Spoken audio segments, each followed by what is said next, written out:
Welcome to the McAllister Report. We join John McAllister, top football evaluator, as he shares wisdom and interviews coaches and athletes from around the country. Enjoy today's podcast. Hello, this is John McAllister with the John McAllister Report. Today, my guest is Chuck Kyle, retired last fall from the football job at Cleveland St. Ignatius High School. Chuck had been around the game for 50 years and decided to step down end of last fall, or before last fall, I guess. And he served as like an advisor, head coach last year, and now this is his first year.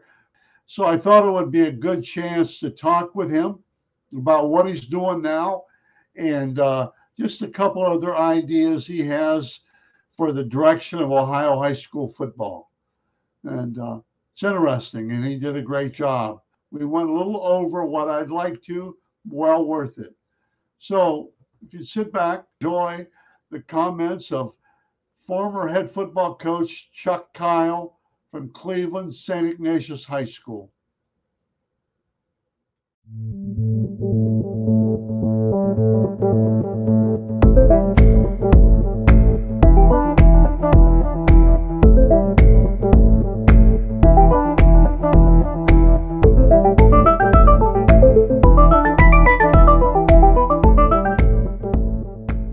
As I said earlier, my guest today is the retired head football coach at the Cleveland St. Ignatius, Chuck Kyle.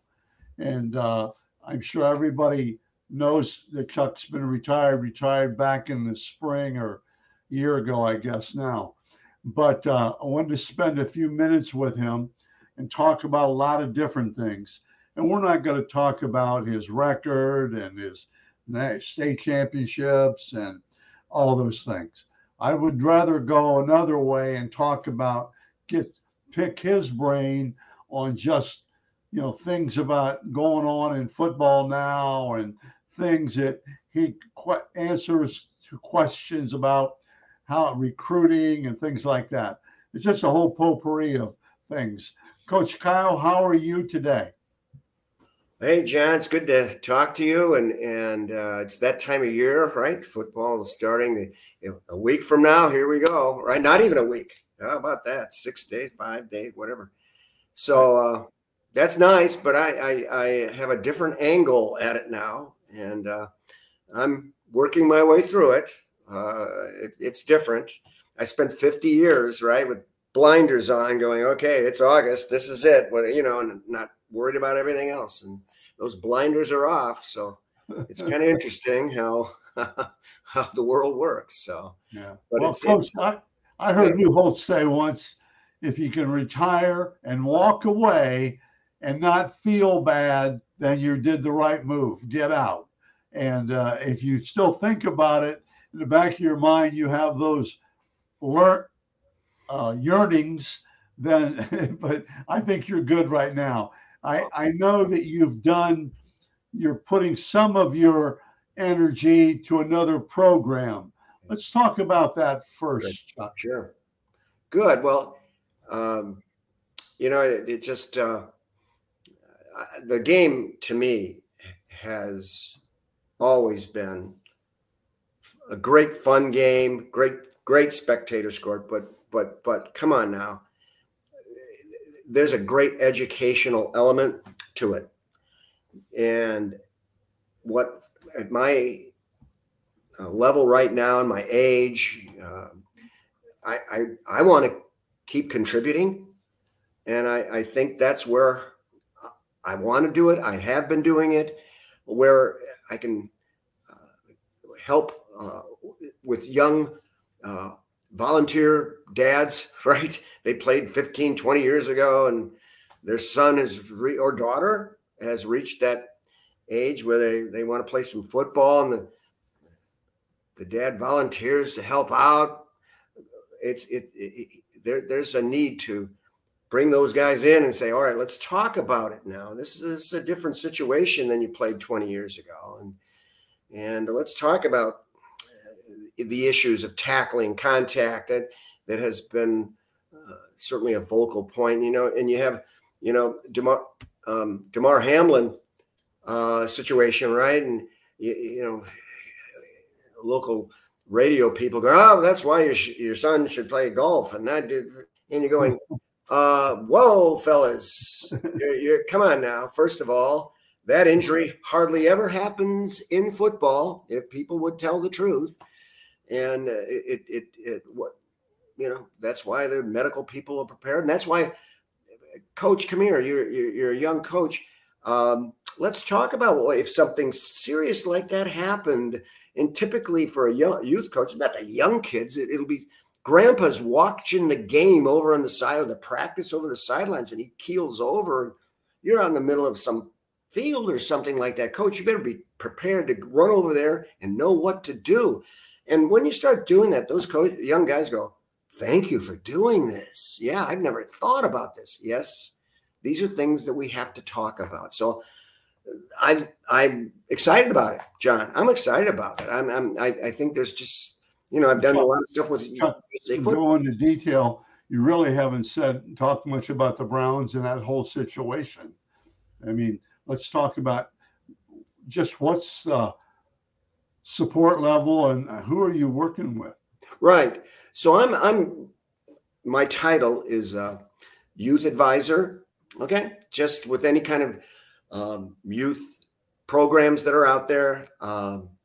We have clinics, coaching clinics. We have coaching where it's education, coaching education.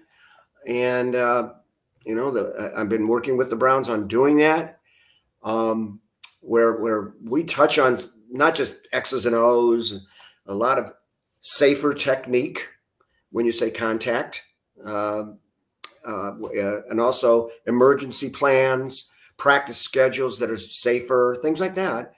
That you provide that information. You provide those things, safer practice schedules, right, and things like that. Right. Really going into detail on, just as an example, John, I'm a big believer in teaching these young kids having a tackle plan. And what do I mean by tackle plan? Well, every kid that ever started playing tackle football, come on, at first it's like, whoa, this is different now. There's a little bit of trepidation going into it. And by saying tackle plan, I can tell the kid, look, if the ball carrier is over there, okay, right now before he even gets there, you should have a tackle plan. Right. You should know exactly what shoulder you're hitting him with and where your head should be. And you're getting your head out of the way, but yet, if you're going to use this shoulder, you're going to use this leg. The same shoulder, same leg. It's an effective tackle, but you keep that head out of the way and doing it in a safer way. That means teaching, first of all, to the coaches that work with and showing them drills that they could do that obviously inculcates that into the young man. Repetition, there's value to that. So anyway, these are things I'm doing, and I think it's very valuable, contributing to the game because John, we can't lose football. I mean, honestly, we can't. I mean, there's all these wonderful other sports, don't get me wrong, and kids start at an early age and they're all on traveling teams all over the place, and there's hundreds and hundreds of them doing that. John, by the time those kids are in sophomore year, going into junior year, 70% of them are no longer on a team. Right. I mean, how many juniors can, and I'm not knocking these other sports, I'm just being honest, how many junior baseball players or soccer players or basketball players, just go right down the line, are you going to have in your team? You're going to have like 7 or 8 or something like that. Right. Well, there were hundreds out there. Well, where are they? Well, they could have played multiple sports. They could have played football. And and I know, John, any of these coaches, state of Ohio, all over America, if they could have 80 kids out for the football team, 90 kids, they'll find ways of getting the equipment. They'll go to the business sector, go, hey, we got 80 kids out. I need help on equipment. Those people will help. And then because they can be part of a team. And, that to me, that's so valuable. So valuable. We can't lose that. We can't. You told me many years ago, I asked you, I was at a game. I forget, maybe you were playing down at Massillon, I think. And, oh, excuse me, McKinley in the tournament playoffs. But anyway, I said, you got 100 kids. You have 100 kids, coach. And I watch these kids warm up, and some of them will never play. Right. Now, I mean, some of them will never play as seniors. And your answer to me was, but they want to be part of something. Right. So just echoing what you've just said, right. You know, you said they just want to be a part of the program. They want to be able to identify and, you know, put their hat on something like this. And that's what it's all about. Right. And we can't be losing those kids. No. They reach a certain age where they realize, hey, I'm not the biggest guy. I'm not the strongest guy. You know, I mean, God gave me certain talents, but being a part of a group that, John, you know, and I know, and I tell the kids all the time, hey, 50 years from now, you guys are going to meet. You're going to have a get together. Yeah. You will definitely have a get together. Okay. And that's going to be a very special, fun time. And you guys will get together. You guys, you know, you go to college, you'll be in contact with one another, or you go into business and you call one of your ex-teammates, hey, you know, you're in there, can you help me out on something here? And come on, they're going to do it because they're teammates, right? That happens hundreds, millions of times because of that relationship. You know, people need that, and the kids need that. And for sure. And you know, just the sport is exciting to be with, and you know, during practice, kids, if you can really get into what they're contributing, the practices get so much better because you know, kids realize, hey, I'm contributing to make this team better. I may be the second team guy, so I'm running the other team's offense, but I'm helping here. You know, and it's good. It's a good thing. It's really good.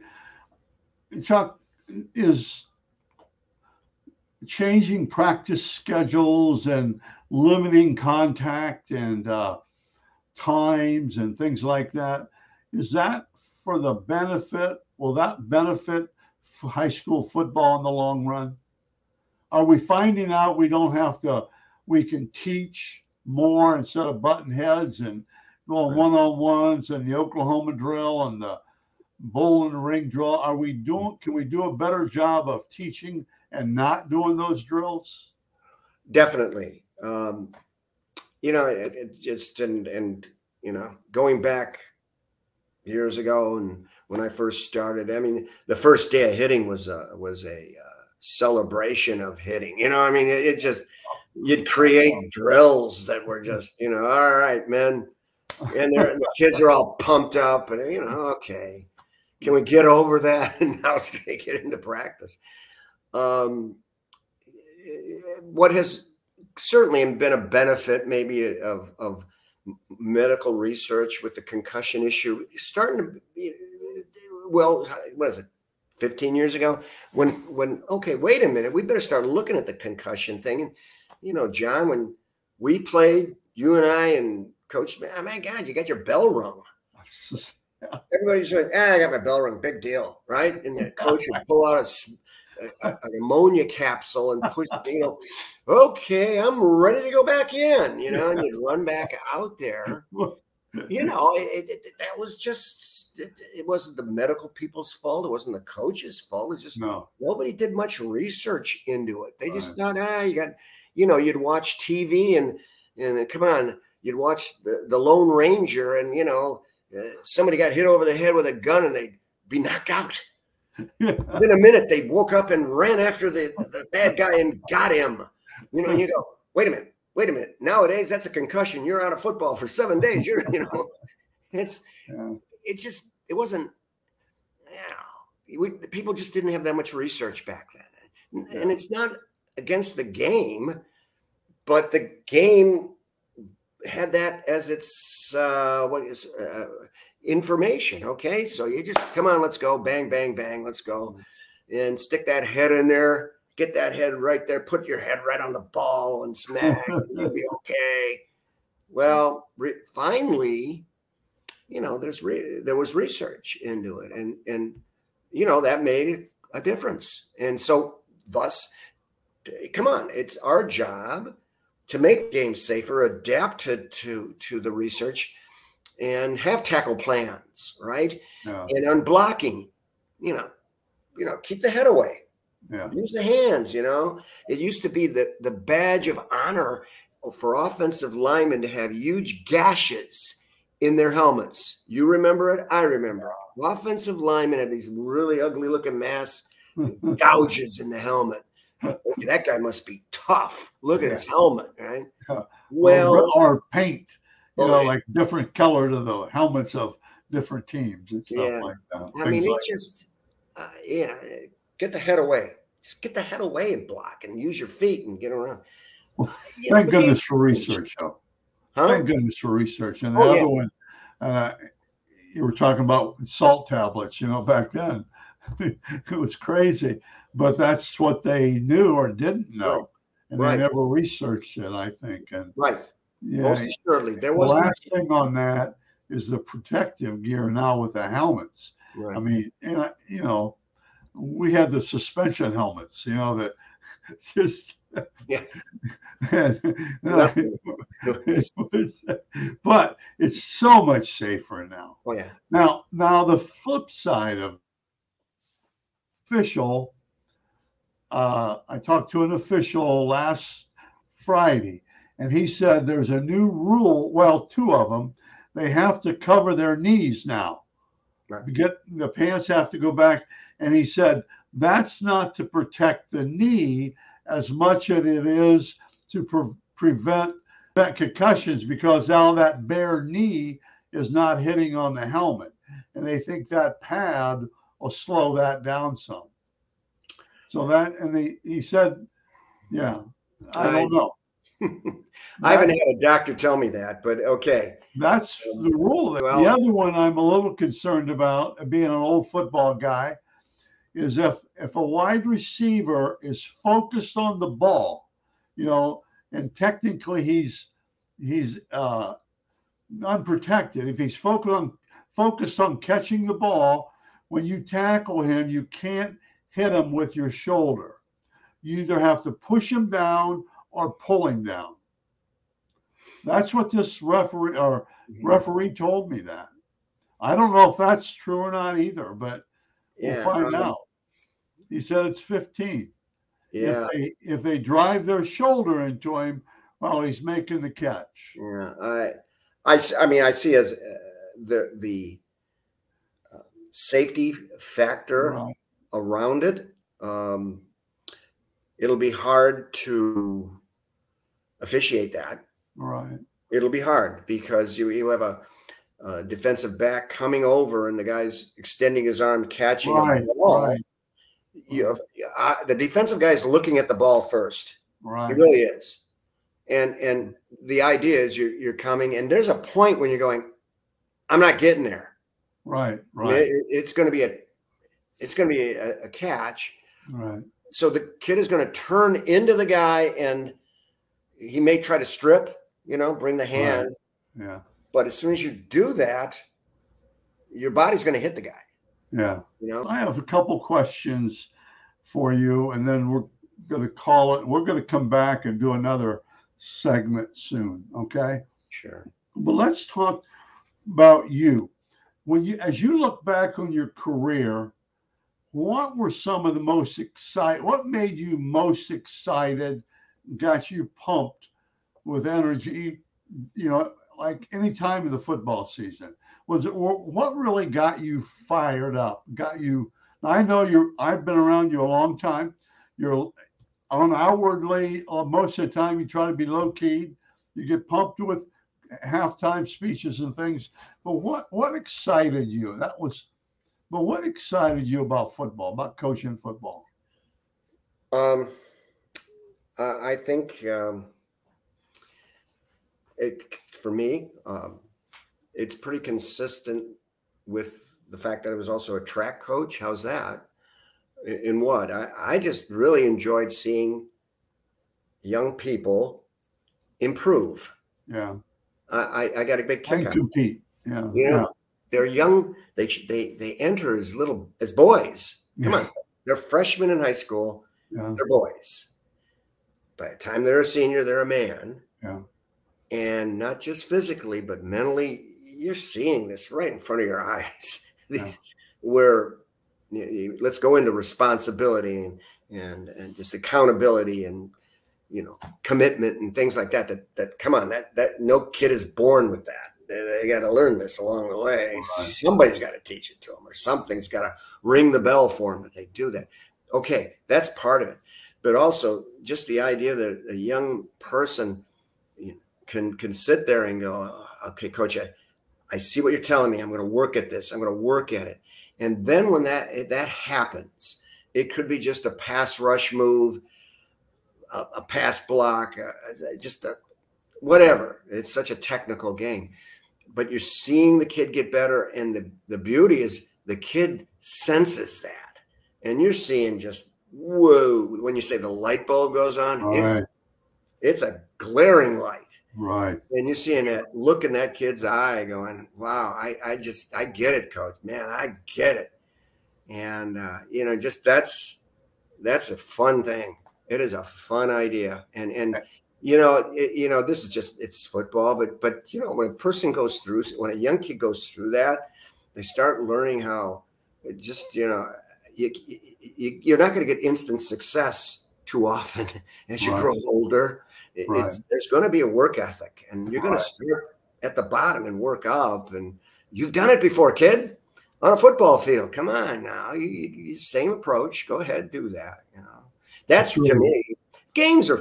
I mean, those are great. I'm never a rivalry guy. I mean, the biggest game for me was always the game right now in front of you, because who worries about game 10 when you're at game 1? Game 1. The only thing you can do about game 10 is do a good job in game 1 and then improve. Exactly. Heck with all that other stuff. Okay, you've been around it a long time, as I have been around kids forever, and football players and just athletes. What do you think, Coach, what's the greatest challenge that young athletes have today? Let's go football, track, women's sports. What do you think the greatest challenges? I know football and track you relate to, but you follow other sports. What for them? What's the greatest challenge? Okay. I'm a little worried about the mental effects when you start talking about the porthole and the NIL approach to things. I'm worried about that. I'm worried about what's the value you're having right now of being involved in sports. It's called amateur sports, and it goes back way before professional sports started.